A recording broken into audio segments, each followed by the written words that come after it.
भारत से जो भी वस्तु यूनाइटेड किंगडम जाएगी वो शून्य इंपोर्ट ड्यूटी पर वहां पे स्वागत होगी। The trade with India is it's about over $6 billion, $6 billion euros, but it's nothing what it could be. I mean, in comparison, our trade is 6 billion euros. With our trade with Germany is 190 billion euros. A much smaller country. So we would like to we welcome the fact that Indian market is going to be open, but also.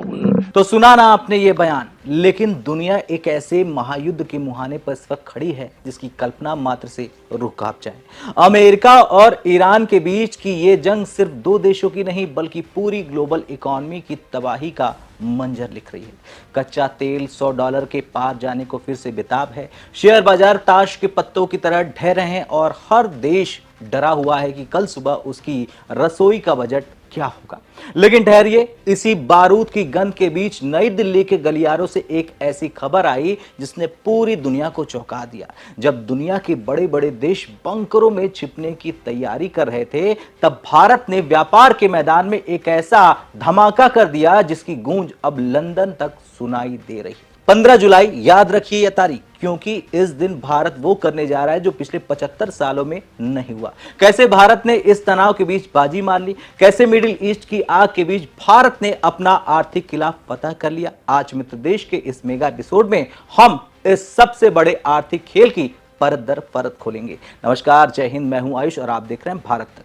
सबसे पहले समझिए कि संकट कितना बड़ा है। America और Iran की तनातनी ने हॉर्मुज जलडमरू मध्य, जिसे आप स्ट्रेट ऑफ हॉर्मुज कहते हैं, उसको एक ब्लॉकचेन में बदल दिया गया है। दुनिया का 20% से ज्यादा कच्चा तेल यहीं से गुजरता है। अगर यहां एक भी चिंगारी भड़की फिर से तो पूरी दुनिया की बिजली गुल हो जाएगी। एशियाई बाजारों से लेकर यूरोपीय बाजारों तक कोहराम मच गया है। सप्लाई चेन पूरी तरह से चरमरा गई है। लेकिन भारत ने यहां अपनी दूरदर्शिता दिखाई। भारत ने बीते कुछ समय में अपनी निर्भरता को केवल मिडिल ईस्ट तक सीमित नहीं रखा है। भारत ने रूस से सस्ता तेल खरीदा। भारत ने अफ्रीका और अमेरिका के साथ नए नए समझौते किए। ये डाइवर्सिफिकेशन ही भारत की वो ढाल बन चुकी है जिसने उसे इस वैश्विक तनाव के बीच भी खड़ा रखा है। और जब दुनिया रक्षात्मक मुद्रा में थी, भारत ने आक्रामक व्यापार नीति अपनाई। अब आइए उस खबर पर जिसने वैश्विक एक्सपर्टों की नींद उड़ा रखी है। भारत ब्रिटेन यानी यूके मुक्त व्यापार समझौता यानी कि यूके इंडिया एफटीए। केंद्रीय वाणिज्य मंत्री पीयूष गोयल ने ऐलान कर दिया कि 15 जुलाई से यह समझौता जमीन पर उतरने जा रहा है। इसका मतलब समझते हैं आप? इसका मतलब है कि भारत से ब्रिटेन जाने वाले लगभग सभी सामानों पर 0 इंपोर्ट ड्यूटी लगी।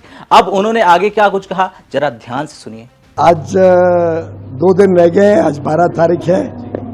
15 तारीख से भारत से जो भी वस्तु यूनाइटेड किंगडम जाएगी वो शून्य इंपोर्ट ड्यूटी पर वहां पे स्वागत होगी।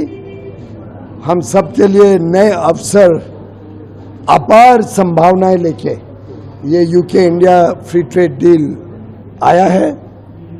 हमारे जो लोग वहां जाके सेवा देते हैं, कभी 2 साल, 3 साल, 5 साल के लिए, हमारे युवा युवती, कई बार कोई कंपनी के इंटर कॉर्पोरेट ट्रांसफरीज, उनको जब वहां पे नौकरी मिलती है तो पहले लगभग 25% उनकी तनख्वाह का पूरी तरीके से वेस्ट हो जाता था, वहां के सरकार ले लेती थी, उसका कोई लाभ नहीं मिलता था काम करने वाले को।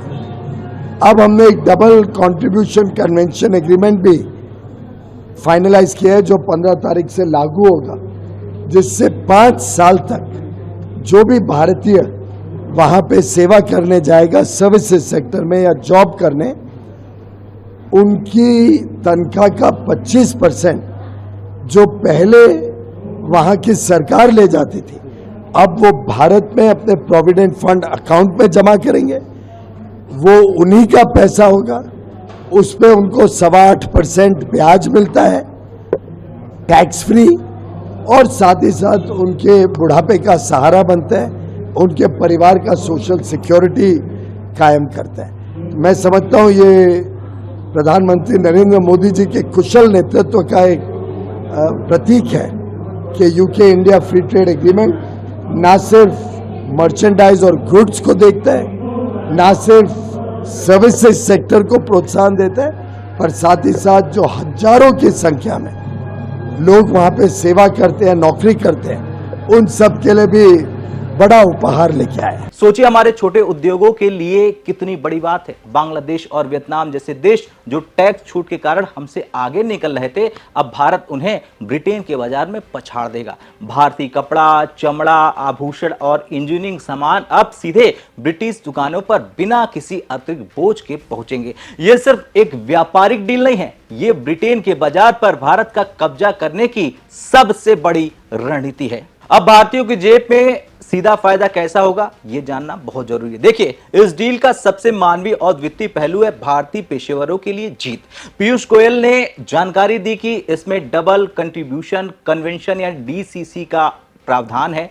अब तक ब्रिटेन में काम करने वाले हजारों भारतीय अपनी मेहनत की कमाई का 25% हिस्सा वहां की सरकार को सोशल सिक्योरिटी के नाम पर दे देते थे, जो उन्हें कभी वापस नहीं मिलता था। 15 जुलाई के बाद यह पैसा वहां नहीं कटेगा, यह पैसा भारत में उनके पीएफ खातों में जमा होगा। जरा सोचिए, एक तो आपकी सैलरी बची, ऊपर से उस पर 8.25% का सालाना ब्याज मिलेगा, और वो भी पूरी तरह टैक्स फ्री। यह मध्यम वर्ग के उन प्रोफेशनल्स के लिए एक बहुत बड़ा आर्थिक वरदान है जो विदेशों में भारत का नाम रोशन कर रहे हैं। और जो लोग शौकीन हैं उनके लिए भी खुशखबरी की कोई कमी नहीं है।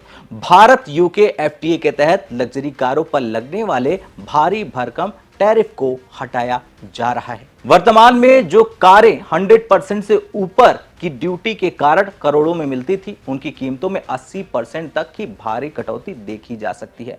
Land rover, Jaguar, Rolls Royce और एस्टन मार्टिन जैसी गाड़ियां अब भारतीय सड़कों पर और भी ज्यादा संख्या में देखेंगी। सिर्फ कारें ही नहीं, स्कॉच विस्की के शौकीन लोगों के लिए भी बड़ा बदलाव है। 150% का टैरिफ अब इतिहास बनने जा रहा है। इसे घटाकर चरणबद्ध तरीके से 40% तक लाया जाएगा। इसका सीधा मतलब है कि धीरे धीरे इन उत्पादों के दाम 110% तक कम हो जाएंगे, और यह समझौता दोनों देशों के बीच गिव एंड टेक का एक बेहतरीन उदाहरण है। सिर्फ ब्रिटेन ही नहीं, अब तो पोलैंड जैसे यूरोपीय देश भी भारत की व्यापारिक रणनीति के मुरीद हो चुके हैं, दीवाने हो चुके हैं। पोलैंड के विदेश राज्य सचिव ने भारत के एफटीए गेम को देखकर जो कहा, उसने पूरी दुनिया में हलचल मचा दी है।